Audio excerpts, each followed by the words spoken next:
In a world, 4 friends, 1 mission, to bring freedom to everyone involved.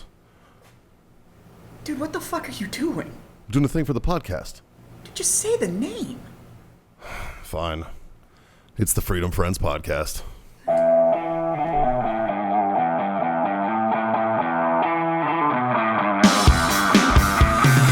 So Jack sent me a picture of his shit on some toilet paper. Oh, That sounds like a Jack move. okay. He asked me, he's like, "Are you still in Florida?" I said, "Yes." And I'm excited to see what you sent me because he sent me that letter. Yeah. And he just wrote me back a picture of him holding wadded up toilet paper with shit on it. And it's him like this, clearly on the shitter. And he says, "It's shit." To which I replied, "I took you as a folding kind of guy. I didn't think you were a crumple." But it turns out Jack's a crumpler. I don't know. Gary, what do you, crumple or fold? A little of both. Are you a roll guy? I roll. So I think the roll that's basically a fold. Okay. Yeah, that would classify as a fold. I think so, yeah. But you Yeah. crumple it Yeah. at the end so you can get in there. Is this a debate? Crumple or fold? Like, fuck it could be. It could be. Yeah. I don't know. Justin, you got a debate topic for us? I do, but I was waiting for you to do the intro. Oh, fuck. Shit. You're right. It's Thursday. Fuck, boys. It's Thursday. There's a drink on the table. I'm about to light me a stick. That can mean we're only going to do one thing. Dave, what are we about to do? Oh, we're going to fucking masturbate, boys. Oh, yeah, we are. That's right. It's time for Freedom Friends Master Debate. We're us, the Freedom Friends. Solve the world's problems. Well, mostly ones that we create. One mediocre topic at a time for our fans who are awesome and for some reason like us. But we are Sansa Jazz, who had some shit going on, and Sansa John, who is gallivanting around a gay pride parade in Colorado, I believe, right now. I think that's what he's doing. I think Something like he's that. finally living his truth and out there, doing Came out his of the thing. closet just like Cal Penn. Yeah. Like we he's- didn't already know that. Yeah, I mean, he's been saying that he loves fucking good dudes for a long time. True. I just didn't know that he was being literal. But yeah, he's out there at a gay pride parade / commune that they're gonna get together and do butt stuff. I think they're like farting into tubes and seeing who can like shoot cum the farthest. It's something weird, man. Wow. I don't kink shame though. We don't kink shame. But so to make up for that, we got our good old tried and true standby Dave with us. Yo. And we got Gary Brugman over here from the Gary Brugman podcast filling in over there. So we got a debate topic there, Justin, or All right, boys. Oh, all yeah. right, boys. So this popped in my head, and I thought you fellas would be a good ones to ask this question. I want to know your opinion on the quiet professionals writing books after service of their service. Well, okay. So quiet professional would imply that is a Army special operations person. yes, Usually, yeah. And Typically, yeah. a book writer would imply that is a Navy SEAL. Agreed. Yes. So I don't know that this is much of a debate, but I'll debate it anyway. I will tell you, I love that joke that it's like, how can you tell which guy is a special forces operator in a room? He's the dude in the corner that's by himself being quiet. Yes. Like that's how Yeah. you know who the guy is. No, yeah. Well, I have an experience with SEALs and Army special operations. They are vastly different. That they are. I've Yeah. had that same experience, and yes, they are. I met a lot of gnarly fucking dudes that I would not tangle with this week. And a lot of them had various special forces training. Yep. And they were not quiet motherfuckers. That's true. There are some out there. There's definitely some out there that are not like they're post service and they're like, I'm done being quiet. Yeah. Yeah. So I don't know. I think it would depend, Justin, to really hammer down that point. In my opinion, I think it would depend on what they had to say. Yeah. You know, like, I mean, I think that the special operator in and of himself brings a certain interesting opinion to the matter, to all topics. They have a way of looking at things from different angles because that's part of their training. You know, to infiltrate and to build force multipliers, you have to be an open-minded kind of guy. So a lot of times those individuals with those perspectives really, they can really shed light on shit that they look at the things the way you might not look at it. Well, I think I appreciate books that are written by special forces guys because it is from their point of view and you don't have the political point of view. Right. You don't have the, it's his point of view doing the mission, right? And that's an important part of history, and it's also an important part of recruiting, right? Yeah.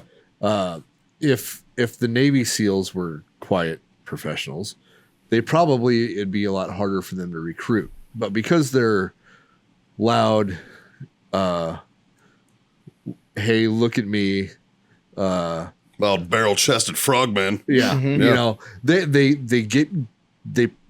do decent on recruiting. I would imagine. Yeah. I don't know for sure because it's not who I am or who I hang out with. But I know a lot of SEALs. yeah, And- I know some too, but not current. Like not. I know some current and some former. And I will tell you that a lot of them are quiet professionals, very similar to long tabbers. Yeah, while they're in.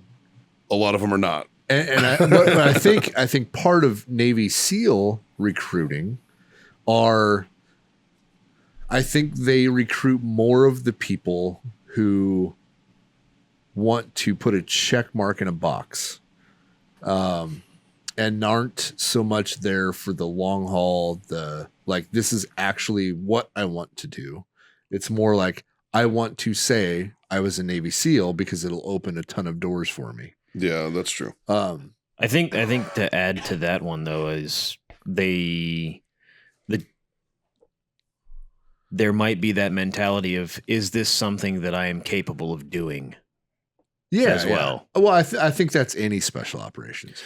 Yeah. Because if I was to want to challenge myself and go special operations, I would not have picked the Navy SEALs. Yeah. And the reason I would not have picked the Navy SEAls is because, But you're so buoyant. well, I am pretty buoyant. Yeah. But to take a Navy SEAL, right? Like, and this is my perspective. I might be wrong. I don't know for sure, but this is my perspective. To become a Navy SEAL, you have to take somebody out of the Navy who's never done a basic, a combat maneuver. You might be taking a guy who's never held an M16 rifle. Right? Oh, okay. I see what you're saying. And so Yeah. that training is hard because you're taking somebody from zero to a Navy SEAL, where Army Special Forces, right? Anybody in the Army can go to Special Forces, but I would venture to say the vast majority of SF guys in the Army are former 11 Bravos, Right. who have a very vast Base of basic knowledge. knowledge of combat operations, of at least battle drills, right? They know the battle drills at least. So you're not teaching them fundamental weapons handling. You're not teaching them fundamental marksmanship. You're taking somebody that's a little bit more well along, and then you're making them a special operations soldier. Well, I know that it doesn't happen often, but I know that Marines can become Navy SEAls. Right. And I would venture to say that the vast majority of those guys are O3s Yeah. that would do that. Yeah. So there is a pipeline for that. I think it's probably a lot less now with the adaptation of MARSOC Right. becoming and having operators, and because we always had recon, but like the recon indoc was like, oh yeah, like it was hard but doable. Right. Right. Whereas SEAL training is notoriously one of the hardest things you'll ever accomplish. Yeah. And I think the quiet professional side of the Navy SEALs comes into play more with the dev group guys. I would think so. Real similar to like the guys in the unit for like in Delta, Yeah. or one of the other top tier guys. But and I don't know. That's a different level. So, Though. what's your opinion on get rid of DevGru on this conversation? Okay. But like regular SEAL team guys, where do you put their skill level compared to somebody who's been in the infantry for 10 years? I honestly, I think they're higher because that's all they focus on. But I don't think I think it's a different mission, and I don't think it's that much higher. But it's fundamentally it's fundamentally taught in a more rigorous way. Like they break you down to zero before they build you up. And then because of the funding involved in creating Navy SEAL, they're better funded than a regular average grunt is. Yeah. You know, so they have more opportunity in schools and stuff like that. They're not going to field ops that are sitting there twiddling thumbs like we did. You know, they're not going to be fucking like, oh, there's nothing going on. What do we do? Well, I guess I'll be in the barracks fucking around playing video games. You know, they're not gonna, they're not doing that. They're at schools. They're at fucking training. They're constantly moving. But then when I see like all Navy SEAL teams are shut down from combat ops because of their behaviors, whatever, right? Like I feel like that's a basic bitch move. Well, it's also because they're held to a standard that conventional forces aren't. You know, and then you gotta remember these are still young dudes. Yeah. You know, I don't know, maybe, yeah. Like, I mean, and I'm not advocating against regular infantry, obviously. You know what I mean? I believe that, I believe that with 300 Marines, you could take an infantry battalion and take over fucking Afghanistan again in a month. Well, you know what I mean? If you just didn't put a chain on them and just let them go nuts. But say out of an infantry platoon, like I was scared shitless of like Navy SEAL training when I was in the infantry, right? Sure, because we just didn't know, right? But I think if you took an infantry platoon and you said, okay, we're going to send you guys through SEAL training, I bet there's a significantly higher percentage that make it through than Navy personnel trying to become a SEAL. I'm going to say some biasness real quick.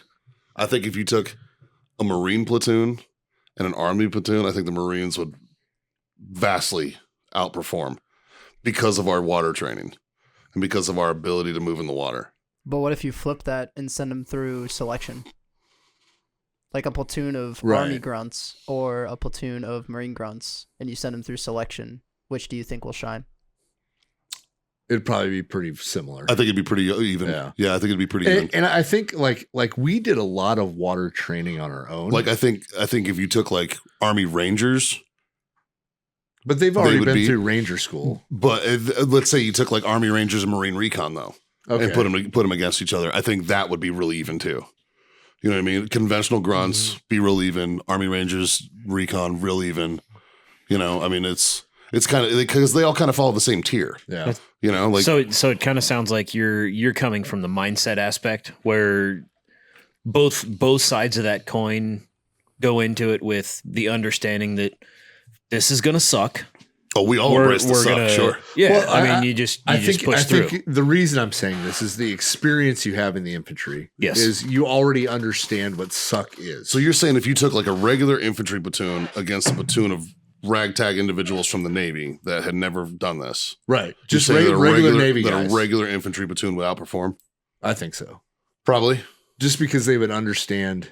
Yeah, I think there'd be a lot less bells rung. Yeah, I agree with that because we know how to embrace the suck. Yeah, sure. I don't know. The one thing I will give a lot of props to the Navy SEAL teams about is they fucking love us ground pounders. Yeah, they fucking love us. They're like these motherfuckers love to fight. Well, and they love us for it, you know. And they're like they do shit. But I've heard. I think that's because the Navy SEALs. Yeah. They hang out with Navy people who aren't that way. Right. Well, and then when they get thrown in a theater, you know how like with infantry people, they're like, holy fuck, these are our people. Yeah. Well, you know how people like we talk shit about pogues and grunts. SEALs are only you don't fucking count. Like SEALs they only hang out with SEALs. Team guys only hang out with other team guys. Like that's their family. Like they don't fucking stray from that. So like you'll never see like a regular Navy dude hanging out with a SEAL. Right. You'll never see that. Yeah. Whereas you might see a grunt and an admin dude hanging out, or a grunt and in our case, Jazz, you know, he's a psyoper. Yeah. You know, like you might see that. You know what I mean? You won't see that in the Navy SEAL, small team mentalities. Only after we get out. What? Yeah. I hung out with Jazz when I was in. I thought it was fun. I didn't hang out with too many. But like you were saying, pogies. A lot. I've been out since '98, but I've known a lot of Navy guys. And fuck, you were old. I went in '89, I went in '98. but in Navy boot camp, they don't shoot M16s. Not everybody. No, You know, and all they do is if maybe pistol and shotgun. Yeah. You Yeah, I know, was so gonna say- why would SEALs hang out if they don't even know how you shoot an M16? Yeah. Well, I mean, it's You know, I yeah. mean, even in freaking Coast Guard, I mean, Yeah. you know, we're doing law enforcement all the time. We're and like when I was in, you couldn't join the Navy and go to SEAL training, right? right. You couldn't join the Army and go from basic to Selection. selection. Like it just. You still can't, can you? I think you can now. You Yeah. can now. Really? You can enlist Yeah. in the Navy and go right into buds. Yeah. Wow. Now I Yeah. think the chance, like the guy who does that is a fucking stud. The guy That's- who does that and makes it through. That's is the captain of the football team, douchebag. those guys suck. Not really. Usually. I was gonna yeah. say, what the fuck is his name? Jack. Dave Field brought him in a couple of times. Yeah. Jocko. No, No, Jack. he was a Jocko's a fucking stud, but Jack was a SEAL Jesse lieutenant. Ventura. Jack was a lieutenant commander in the SEALs, Yeah. and this guy is shorter than I am and built like Justin. Sure. Oh yeah. I mean, And he's just there's no fucking quit in this guy Sure. at all. Sure. Well, I know a lot of SEALs from working with SEAL Future Foundation and stuff like that, and like a lot of those guys, they're not like big muscular badasses. No. Like, they're not. You know, I mean, are they all in ridiculously good shape? Yeah, they're all in Oh, great yeah. shape. They're swimmers. For the most part, they're swimmers. A lot of these kids were like captain of their swim team and shit like that. Yeah. They're fucking fish, man. They might as well have gills. You know what I mean? Because some of the training that they do, man, like they say that the Marine Corps McQuist instructor, the combat water safety survival instructor training is one of the hardest one of the hardest schools in the U.S. military, right? And SEALs fucking whip that thing. yeah. Like they're a different breed of fucking human in the water, Yeah. you know? And I think that's where I would be uncomfortable fucking around. And even as a Marine, dude, like I would fucking be uncomfortable because I'm not that fucking good, Yeah. you know? And I'm pretty fucking savvy in the water, you know, but not like that. You know, then coming from an Army perspective, you guys do barely any fucking training in the water, correct? I mean, Is there a swim qual for you guys or anything? there is like to go to Ranger school. But we did a lot of swimming pool stuff. Yeah. Especially when I was in the scout platoon, we did a lot. Yeah. But no, I don't know if it was anywhere equivalent to SEAL training. I have no idea. But Gary, go ahead. Huh? Oh, You sent me the yeah. Just so you know that in 2010 they had a program, and there were two Coast Guard officers became Navy SEALs. Really? Yep. Well, I know that there's such thing as inter-service transfers. Right. I'm just not sure if it does because you guys aren't DOD and you've never been DOD. Nope. Which Nope. is why, like, I mean, I don't know if it was a pilot program or something they were trying out. Well, But- the point behind it was so that when they're on Navy ships and they can go do law enforcement ops with the SEALs. Oh, that makes sense. Yeah, because you know we at the time we were 2010. 2010, no, you were DHS. Yeah. Homeland Security. Yeah, Yeah. Because So- you guys became DHS after 2001 yeah. When they started when they started DHS. Yeah. Because before that, you guys were DOT. DOT, Department of Transportation. Yeah. Which is fucking weird to me. That is weird. Like, But then again, what's the Secret Service? They're Department of they're their own. no, Yeah. They used to be. They're an agency. It's different. no, they're part of something. I want to say they used to be the. Oh, They're Department of Interior? DHS now. Interior, yes. They were Department of Interior. Interior. Justin, look that up. He's looking it up. But now I think they're DHS now. Yeah.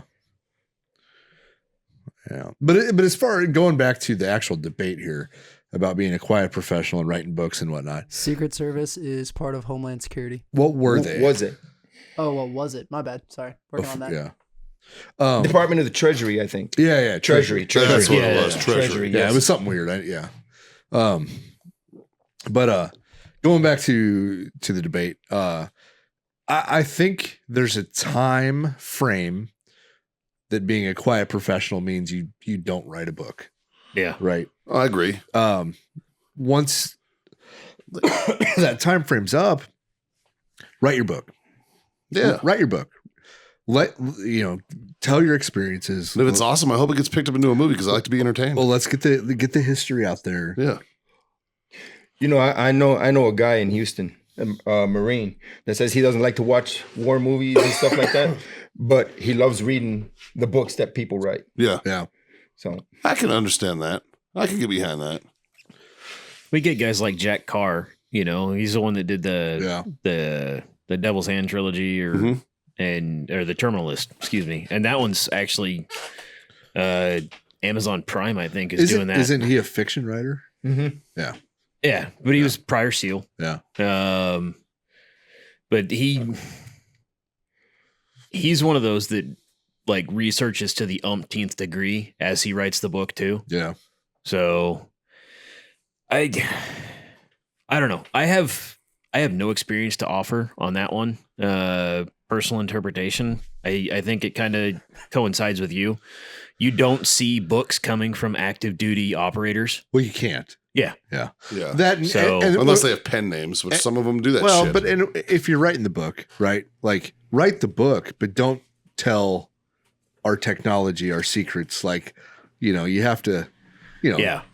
But Like doesn't some a lot kind of that of- have to go through DOD to get redacted? Some and kind of stuff? OPSEC, Yeah. right. like, Yeah. Well, yeah, Matt Best went through that with his. Yeah. And yeah. Well, that's because he was a CIA fucking contractor. Yeah. And he just couldn't say CIA. Yeah. Just funny. He was a redacted contractor.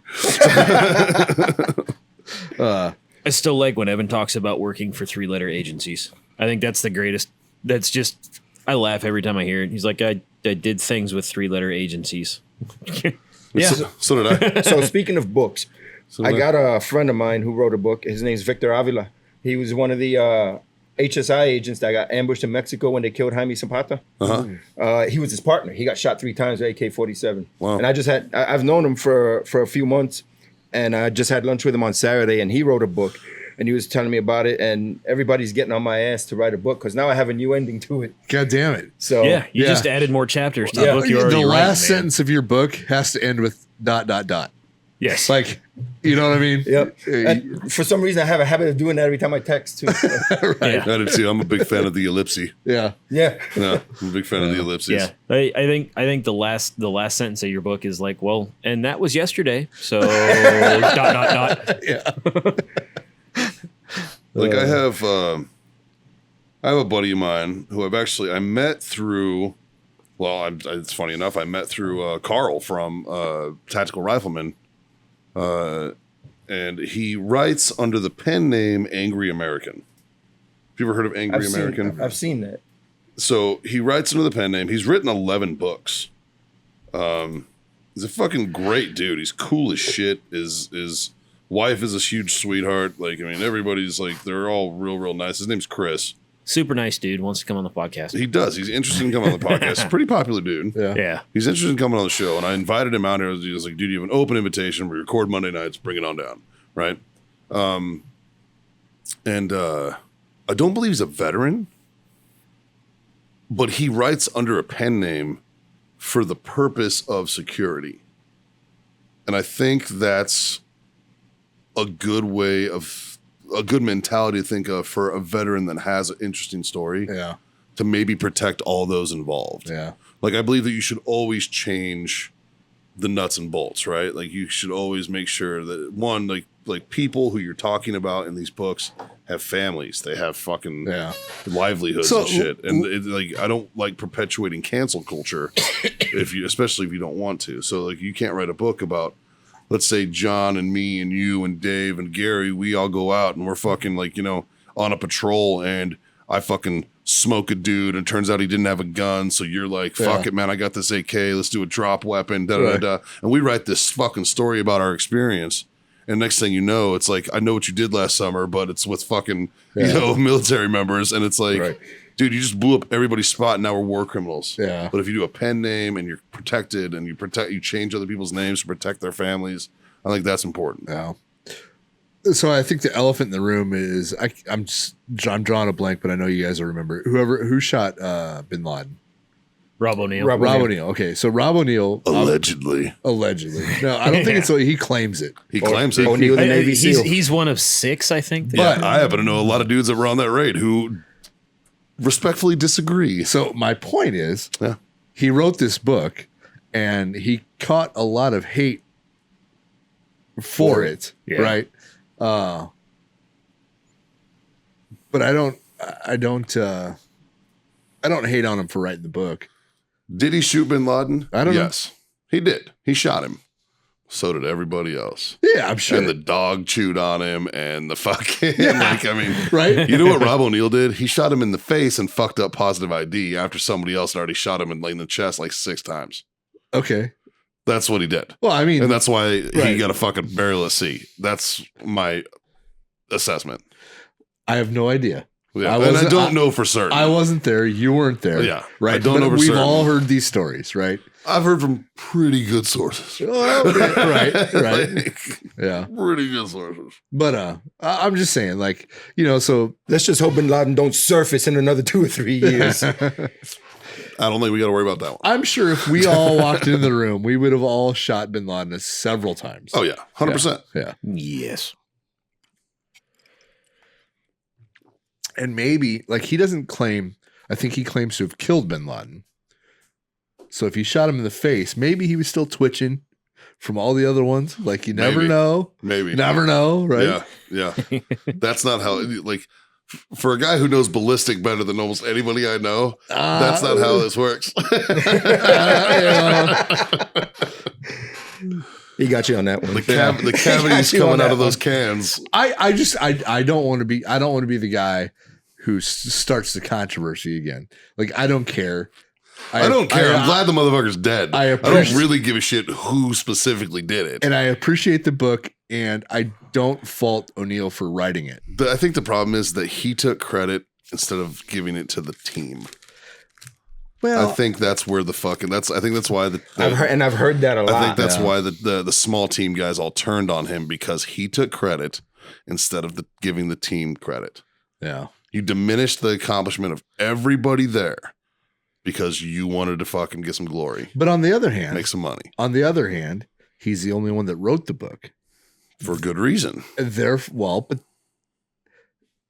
that also gives the story of everybody who was involved in it, right? So if he didn't write the book, then nobody know. nobody would know. So, Maybe. yeah, I don't know. Like I said, I got mixed feelings about it. Only because I'm illiterate, I won't ever write a book.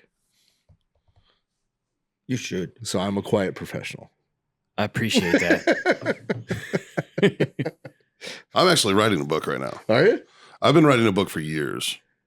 I've got a couple of them. One, Justin is constantly on me to write my memoirs because he just thinks that they're ridiculous. I just want Mikey to write a book because I know that it'll end up in some script writer's hands, and that motherfucker's gonna be like, "We got to make a movie about this."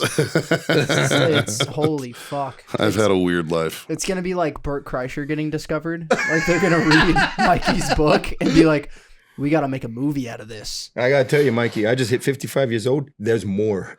There's more. There's more. Yeah, for real, dog. Because I don't hit 40 till January. Like, fucking, my first 40 years on this world has been fucking wacky. So let's see what the next 40. Maybe that's what I'll do. I'll call the first one the front 40, and then volume 2 will be the back 40. Dude, I was 40 in 2006. For some reason, I'm only interested in the back 40. Right? I was 40 in 2006. Fuck, you were old as fuck, dog. Jesus. I was 9. Yeah. And then another book I'm writing is more for fun, and I'm actually going to involve all my buddies in it too. Like, so it's going to be for more for fun, and I don't want to give it away. But it's a picture book that Justin's in on it. He's been in on the project because he's actually going to be my photographer for said picture book. It's a coffee table book that we're doing. So I'm going to start working on that here pretty soon. I think that's something I'd like to do. And I was talking to Angry American about publishing and whatnot, and he actually gave me some good advice that I'm going to heed. You know, he's published 11 books, and he's doing pretty fucking well with the deal that he got, and Amazon's paying him out pretty well now and stuff. And his Penguin Publishing finally, I guess how they work it is once you sell a certain amount, then they pay off your royalty. Oh, And he ended up getting a payoff of his royalty about 7 figures. So Whoa. he's doing very well right now. So congratulations to him on that finally. yeah. But yeah, man, like, so I think it's going to be an interesting fucking ride. And I'm excited. And Justin, your name is going to go on the book. It's going to be fun. Dude, I'm just excited to finally be able to put published behind my name. Fucking A, dude. Fucking A. It's going to be a good time, dude. I'm excited for you. So I think, I don't know. What do you guys think? Like, yes or no? Special operators publishing books. I think when done appropriately, it's good. Yeah. Yes, Yeah, I have to agree. I think under the right guidance, or maybe guidance isn't the right word. Using the appropriate amount of discretion, Yes. it's perfectly acceptable. Like, that's where I'm at. I grew up reading the Vietnam stories, right? Yeah. Right. That's because you You know, fucking lived it. I grew up reading the Vietnam stories, I got to hear a bunch of those. and I thank God those guys wrote books because that's why I joined. You know what I mean? Like it's so yeah. That's true. That's true. And it's kind of cool. Like there's a book about Fallujah. Yeah. And they talk about my platoon in it. Yeah. And they mention people that I know Yeah. in there. And There's like the story like Rafael Peralta, who should have gotten the Medal of Honor. I'll die on that fucking hill. Because he grabbed a grenade and tucked it. And his family finally settled for the Navy Cross, and they fucking should have never settled. yeah. But like stories like that, I'm glad that those stories are being told. Yeah. You know? And there are stories that need to be told. 100%. Yes. That need to be told. I'll give you a fucking great example. There's a story of Al Nazariya that needs to be told, and people won't tell it because the Air Force murdered Marines. Yeah. Not on purpose. They didn't know Right. what amphibious assault vehicles were. They thought they were BMPs. And they fucking lit us up with A-10s. And they killed fucking Marines. And people don't want to talk about that. Right. And that's a fucking unfortunate fact of war that shit happens. And it happened. And until we acknowledge it, you're disrespecting those families. True They're that. not getting the closure that they deserve. Because that's what happened. Like, some of that shit needs to be told. I didn't know that. Yeah, I it's a didn't know fucked that. up story because When it's did it happen? 2003. No shit. During the invasion. There's a book written about the grenade attack when we were in Kuwait. Oh, the dude who rolled the fucking Yeah. grenade. Yeah, I remember. That was my fucking battalion. Was Yeah. that? Yeah, I was 100 yards away. Get the fuck out of here. Wow. Yeah. Yeah, that was. I remember hearing about that shit. I was Yeah. like, that's fucked. That's before the war started. Yep. Yeah, we were like waiting to cross Safflon when we Yeah. heard about that shit. Yeah, Yeah. that's wild. I was on the Mexican border. I was on the Rio Grande. We're not sure which side, but Son of a bitch. Is that before you got here or after you got here? Oh, yeah. I heard Mikey slept through a mortar. That's true. I slept through a fucking. I sleep like the fucking dead man. Yeah. I slept through a mortar that landed like 30 yards from me, and everyone was like, "Mikey, you got him, huh?" They're like, "You just had a mortar land like right fucking there." Oh, I'm fine. I slept through the shit. I remember That's going in the book. I remember walking to Chow, right? And the alarms are going off and we're hearing mortar impacts, Yeah. right? And all the people are fucking like in the overhead concrete bunkers and shit. Yeah. And like me and my guys were just like walking to Chow. Yeah. And they're like, get the fuck to cover. And like you heard it go off. It's Like it's already over. It's way over there, man. it's over. Like if it hits you, you won't know. Right, Yeah. exactly. Yeah. I've Now, had I some can- close calls. I took a piss one time outside of the back of a track, and I turned around and walked away in like 10 feet, and a 60 millimeter hit right where I was standing. No And I was like, holy fuck, man. Like, I watched. We were on top of an Iraqi police station, and I was on the rifle at the time, and I watched a guy come around the corner and shoot an RPG.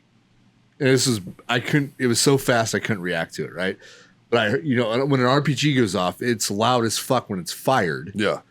So I hear this bang, and I watch the fucking smoke coming at the building That you're in? that I'm in, and it hit like a story below me, you know, and I'm up on the roof, and I'm just like, Did fuck. did it bounce off? No, it went off. Oh, it did? Oh, I'm surprised. Yeah. Them fuckers, they forget to arm them shits all the time. They do. There's a safety pin they got to and pull. they never pull it out, and they'll shoot that motherfucker and just bounce off shit. And you're like, you fucking idiot. But he came around the corner, and I'm at an angle I couldn't get. Like I couldn't get off the roof didn't give me the angle to shoot the guy. So I was like, fuck. But I was on that corner on the trigger for like a good 30 minutes waiting for him to like reappear. I had one of them fucking things bounce off the front of my vehicle I was in. And the guy didn't arm it. And I was like, whoa, my dude. Before keep it in church. Right. we were in Kuwait getting ready to go. And there was a Chinook that came back and it was on the airfield we were on. And it had an RPG round that didn't go off, stuck into the side, like where the fuel cell is, like stuck into the dude. And it was sitting there on the fucking tarmac. Like, what the fuck? That's what you call EOD, Yeah. and you get the fuck out of there. Yeah. Now, Mikey made a comment earlier that I have to contradict because he said he sleeps like the dead. In the space of 15 minutes, this motherfucker snored himself awake twice. That's true. That's true. I was fucking tired, man.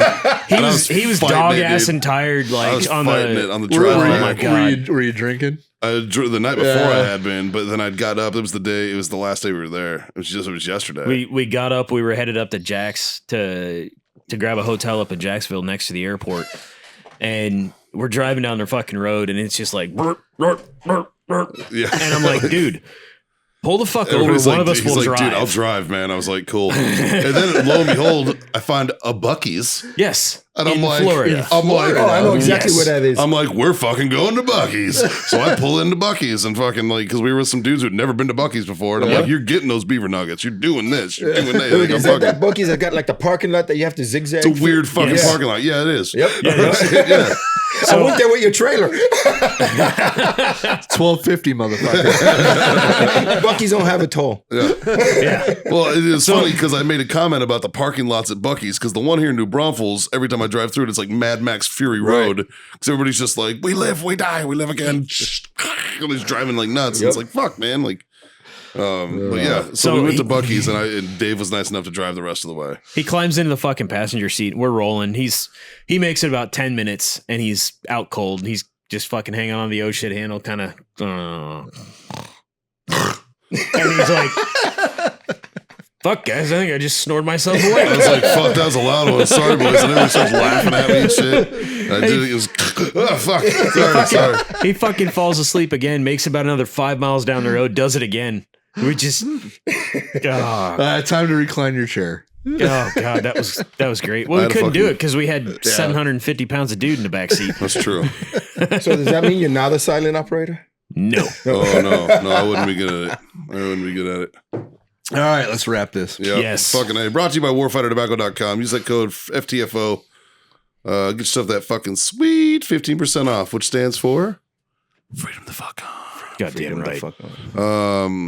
Also, owellness.us for all your CBD needs. I just had a stroke, apparently. Use that code FreedomFriends25. Get yourself a quarter off your order over there.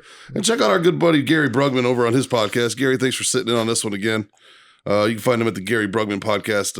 You can find him on Instagram and all that stuff right there. YouTube everywhere. Yep. And yeah, And he's still alive. he's still fucking Yes. kicking, man. Still And alive thank and you kicking. all. Thank all my freedom friends, everybody out there. Hell And yeah, he man. still owns Scott 1250. Yes. Otherwise, tell your mom. Tell your friends. Tell your fucking mom's friends I'm proud of you. All right. I'll have you know that was the first time in Almost 200 Almost episodes. 200 episodes. yeah. And, yeah, there's a nice little podcast out there, and it's called The Fucking Freedom Friends. You should check it out. Check us out on YouTube. Give us a like, a share, a subscribe. Tell everybody. When we say, I know it sounds like a funny tagline, the tell your mom, tell your friends, tell your mom's friends thing. We mean it. Tell people about us. Word of mouth is very strong, If you like what you're hearing, by all means, tell us. And you know you do. And if you don't like what you're hearing, Fuck off. You're probably not listening to this anyway, so go fuck yourself. and your mom's friends might like Dave. Yeah, that's true. Or your It's mom might entirely like possible. Dave. Your mom might like Dave. You never know. Yeah, I like Dave Dave, you giving out mustache rides?